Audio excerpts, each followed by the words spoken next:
안녕하세요. 결혼한 지 2년 된 30대 유부남입니다. 아내와 결혼하기 전에 만났던 여자가 있었습니다. 얼굴도 이쁘고 특히 저만 바라봐주는 좋은 여자였습니다. 처음엔 그런 줄 알았습니다. 하지만 연애 기간이 길어지면서 이것은 바라봐주는 것이 아니라 집착이라고는 것을 알게 되었습니다. 당연히 자는 거 이외에는 1시간 이상 연락이 되지 않는 것도 용납되지 않았습니다. 유독 심하게 집착하는 부분을 제외한다면 그 외의 모든 부분에서는 너무 잘 맞았습니다. 특히 속궁합은 최고였습니다. 그러던 어느 날은 제가 없는데 제 집에 와서 몰래 집을 뒤지면서 다른 여자의 흔적이 있나 없나 확인하고 그녀의 물건들은 구석구석 넣어두는 모습이 찍힌 홈 CCTV를 보고서는 기겁하게 되었습니다. 기겁이라기보다는 무서웠습니다. 헤어지자고 얘기한 후 약 3개월이 넘게 저희 집 앞에 찾아와서 문도 두들기고 소리도 지르고 울고 선물 및 장문의 편지를 두고 가는 등 정말 스토킹이 이런 것이구나 하는 생각에 이사까지 가게 되었습니다. 천만다행인 것은 그때쯤 타 회사에서 좋은 조건으로 스카우트 제의가 오면서 이직하였고 완전히 그녀와 집착으로부터 벗어날 수 있었습니다. 한동안 여자가 너무 무서워서 연애는커녕 회사 여직원이 같이 밥 먹자고만 해도 무섭고 식은땀이 나기도 했습니다. 시간이 지나면서는 힘들었던 기억은 점차 잊어지고 좋았던 생각만 조금이나마 추억으로 남게 되었습니다. 그래서 가끔은 그녀의 안부가 궁금하기도 했지만 연락을 하지는 않았습니다. 그렇게 20대 끝나갈 때쯤 부모님의 강력한 권유, 거의 협박과 다름없는 아버지 친구의 딸과 선을 보게 되었습니다. 몇 번의 만남과 대화를 나누어 보니 저와 너무 잘 맞았습니다. 그래서 약 1년의 연애 후 저는 프러포즈를 하였고 와이프는 받아주었습니다. 와이프에게 여동생이 있는 줄 알았지만 볼 수 있는 기회마다 시간이 어긋나면서 못 보았습니다. 상견례 하기 전까지는요. 지금 생각해도 마음이 철렁하네요.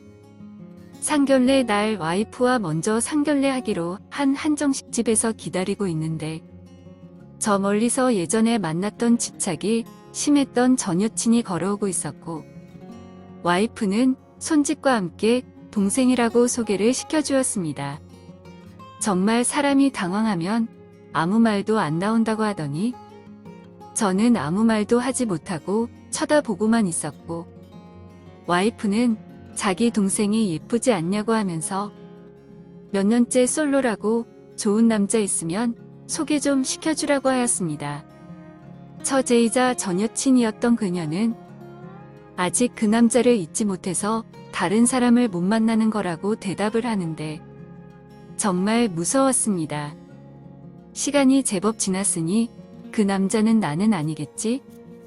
라고 생각하면서도 설마 나라면 무섭다. 만감이 교차하는 순간이었습니다. 그렇게 가장 길었던 상견례가 끝나고 집에 가자마자 기절했던 것 같습니다. 그 후로 와이프와 처제랑 몇 번의 밥 먹는 자리가 있었고 그때마다 와이프에게 동생과 예전에 만났던 사이였다고 솔직하게 얘기를 해야 되나 말아야 되나 고민을 많이 하였지만 처제는 모르는 사람인 척하였고 그래서 저도 몰랐던 것처럼 지내기로 결심을 하였습니다. 그렇게 와이프에게 솔직하게 말하지 못하고 결혼을 하였습니다. 지금 지나고 보니 그때 와이프에게 솔직하게 말을 했다면 더 좋았을 것 같습니다. 하지만 그때는 말하면 파혼할지도 모른다는 걱정이 들었고 와이프를 놓치고 싶지 않았습니다. 와이프는 직업의 특성상 출장이 많았습니다. 그래서 나중에 아기가 낳으면 맡길 곳이 가까워야 한다고 하면서 처갓집과 같은 단지에 있는 아파트로 신혼집을 잡게 되었습니다. 심지어 부모님께서도 사돈이자 친구네 집도 자식 집도 여기라면서 얼마나 지나지 않아 같은 단지로 이사를 오셨습니다. 사돈이 되기 전부터 친하셔서 그런지 네 분이서 자주 여행도 다녀오시고 술 한잔 하시고 그렇게 가깝게 지내셨습니다. 아마 제가 결혼하면서 더 가까워지신 것 같았습니다.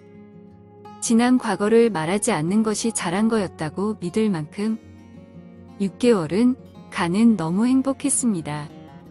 언젠가부터인가 주말, 평일 저녁 할 거 없이 처제가 장모님 반찬을 가져다 준다며 불쑥불쑥 찾아오기 시작했고, 와이프는 매번 문 열어주기도 그렇다면서 비번을 알려주었습니다. 지난 과거를 모르는 와이프에게 특별한 이유 없이 처제에게 비번은 알려주지 말자고 할 수 없었습니다. 특히나 처제는 반찬만 가져다 주고 음료 한 잔 마시고 가는 게 전부였습니다. 하지만 슬픔 예감은 빗나가지 않는 것처럼 와이프가 출장만 가면 술을 먹고 문을 열고 들어오는 것입니다.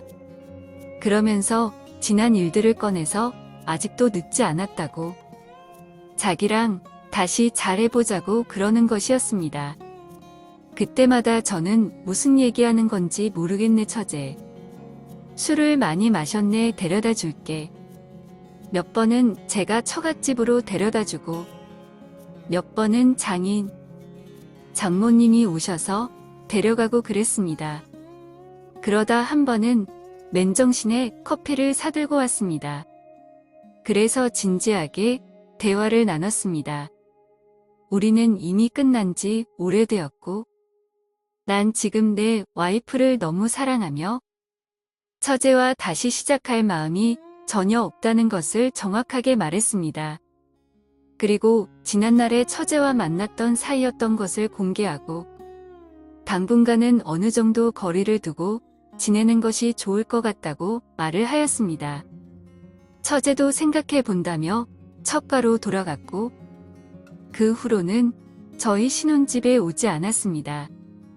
조금은 미안하기도 했지만 이미 저는 그녀의 언니와 결혼을 했고 처제와 다시 시작할 마음이 없기에 정확하게 말하는 것이 맞는 거라고 생각했습니다. 그렇게 다시 안정적으로 돌아간다고 착각하고 있을 때쯤 불금에 고등학교 친구들과 약속이 잡혔고 와이프는 출장 가는 날이어서 오래간만에 진하게 취해서 집에 들어왔습니다. 대충 옷만 벗고 침대에 잠이 들었습니다.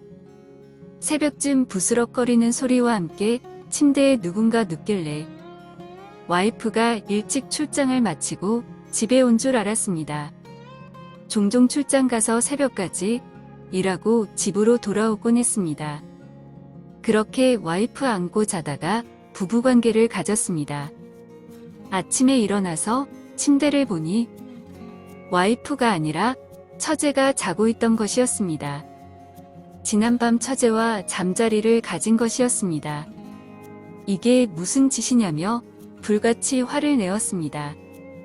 도대체 어떡하려고 이런 짓을 했냐고 물었더니 걸리든지 말든지 모르겠다고 처제는 다시 저와 시작하고 싶다고 이미 넘지 말아야 선도 넘었다고 자기는 자주 올 거라고 그러면서 집을 가버렸습니다.